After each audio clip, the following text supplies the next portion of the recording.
નમસ્કાર, આપ જોઈ રહ્યા છો સ્પાર્ક ટુડે ન્યૂઝ। કરજણ તાલુકાના કંડારી ગામના વતની એવા જગદીશભાઈ પટેલ દ્વારા કરજણ નગર તેમજ તાલુકામાં પ્રજાની રક્ષા માટે રાત દિવસ ફરજ બજાવતા એવા હોમગાર્ડ જીઆરડી જવાનો અને તેઓના પરિવારની ચિંતા કરી શિયાળાની ઠંડીમાં રક્ષણના ઉમદા હેતુ સાથે સ્વેટર આપવામાં આવ્યા હતા, જેનું વિતરણ કાર્યક્રમ કરજણ પોલીસ સ્ટેશન ખાતે કરજણ ધારાસભ્ય અક્ષય પટેલની ઉપસ્થિતિમાં યોજવામાં આવ્યો હતો।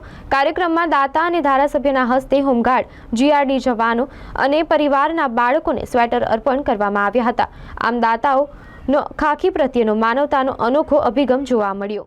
આજ રોજ કરજણ પોલીસ સ્ટેશન વિસ્તારમાં નોકરી કરતા હોમગાર્ડ તથા જીઆરડીના કુલ 101 સભ્યોને તથા તેઓના પરિવારને કુલ મળીને 200 શિયાળાના અનુસંધાને સ્વેટરનું વિતરણ કરવામાં આવ્યું છે।